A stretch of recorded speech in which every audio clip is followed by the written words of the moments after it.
আজকে প্রচুর পরিমাণের ক্ষতি হয়ে গিয়েছে।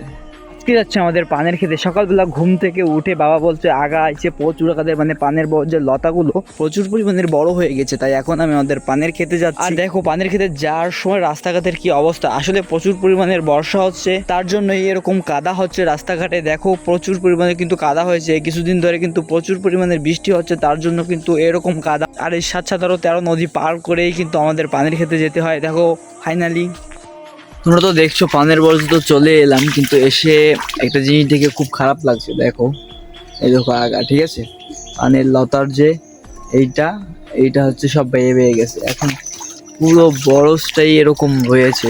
আর যেহেতু প্রচুর পরিমাণের বৃষ্টি হচ্ছে, এতে আমার প্রচুর পরিমাণের ক্ষতির আশঙ্কা রয়েছে। দেখো সব জায়গায় এই একই অবস্থা, সব ঝুলে পড়েছে। যদি আমি আজকে বর্ষার আগে না বাঁধতে পারি, তাহলে এই সব জায়গা যতটুক জায়গায় আছে না কেন সব ভেঙে যাবে। আর ভেঙে গেলে তো বোঝো আমাদের কি পরিমাণের লস হবে। এমনিতেই পানির বর্তমান কোনো দাম নেই, আর তারপরে হচ্ছে যদি এরকম অবস্থা থাকে, দেখো সব আগাগুলোই একই অবস্থা। এই পাশেও দেখো সব। কালকে হচ্ছে পানির বরজের পান ছিঁড়েছিলাম, আর ছিঁড়ার সময় এরকম অবস্থা দেখেছি। বাট বর্তমান আমাদের এখানে প্রচুর আগাদের হচ্ছে কাজের চাপ, যেহেতু পাট কাটা চলছে, তার জন্য হচ্ছে কিষান পাওয়া যায় না আগা আনতে। তো সব জায়গায় এরকম একই অবস্থা হয়েছে।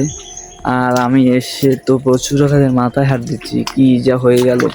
এখন যদি প্রচুর পরিমাণের বর্ষা হয়, ঝড় বৃষ্টি হয়, তাহলে সব সারা বরজের ভিতর যত এই যে লত দেখছো, এই সবগুলো হচ্ছে ভেঙে যাবে। আর ভেঙে গেলেই এমনি লস, এমনি পানি বর্তমান লস, পানির দাম নেই, কেউ খায় না। আর তারপরেও যদি সারা বরজে এরকম খারাপ পজিশন, খারাপ অবস্থা থাকে, তাহলে আর কি বলবো। দেখো তুমি একটু সব জায়গায় এক অবস্থা।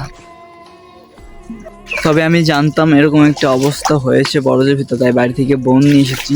আর এই বোন দিয়ে হচ্ছে এই সমস্ত আগা বাঁধলো। আর তোমরা দেখতে পাচ্ছ এই যে আগা না, এইসব কিন্তু বেঁধেছি, ঠিক আছে, এই পর্যন্ত বেঁধেছি। দেখো একটু কত সুন্দর ক্লিয়ার।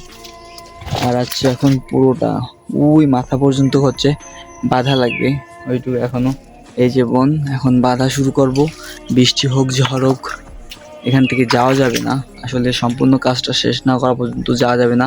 যদি চলে যাই তাহলে সব ভেঙে যাবে, আর আমি চাইবো না কখনো আমার ক্ষতি হোক। তোমাদের একটু আমার পায়ের অবস্থা দেখাই, দেখো প্রচুর পরিমাণের কাদা, এর জন্য হচ্ছে পাও খেয়ে গিয়েছে। আসলে এই সব জায়গা হচ্ছে খেয়ে যায়, আর এই জলেই এইগুলো হয়। আর এই পাও খেয়ে গেলে আসলে প্রচুর পরিমাণে জ্বালা পোড়া করে। দেখো কি অবস্থা, সব জায়গা হচ্ছে কাদা, আর এই কাদার ভিতরেই কাজ করা লাগছে। কষ্ট হইলেও কিছু করার নাই ভাই, এটাই বাস্তব, এটাই একটা সাধারণ ছেলের জীবন। দেখো বন্ধুরা, পানের পর্যন্ত লতা বাঁধতে আসছিলাম, আর দেখো কি পরিমাণের পোকা হয়েছে। আসলে এসব পোকা হচ্ছে কি পানের যে আগায় যে রসটা থাকে, রসটা চুষে খেলে দেয়। দেখো সব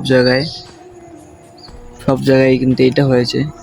আসলে বড় যে এখন কীটনাশক প্রয়োগ করতে হবে, তা নাহলে ক্ষতি হয়ে যাবে। আর একটা জিনিস তোমাদের দেখাবো, দেখো এই পিঁপড়াদের জীবনটা দেখো, ঠিক আছে, দেখো প্রচুর আগাদের বর্ষা হচ্ছে, দেখো অনেক পিঁপড়া কিন্তু মারা গিয়েছে।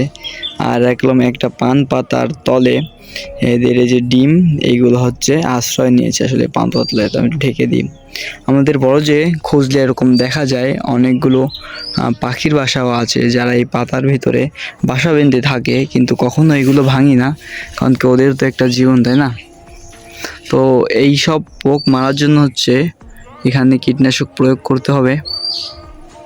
দেখো আর এই পর্যন্ত হচ্ছে আগা বেঁধে এসেছি, এই দেখছো লকালো বেঁধেছি, এই যে একটা বাঁধছি, এই যে একটা বাঁধছি, এই যে একটা, এরকম সব বাঁধতে হবে। এখন 3:30 বাজে, আসছিলাম 9টার সময় সকালবেলা কিছু হালকা পাতলা খাবার খেয়ে। আর প্রচুর আগাদের লতা পাতা ভেঙে পড়েছে, তার জন্য প্রচুর আগাদের মন খারাপ করছিল, তার জন্য এত সময় কাজ করেছি। 2-3 বার বৃষ্টি হয়েছে, তবুও বাড়ি যায়নি।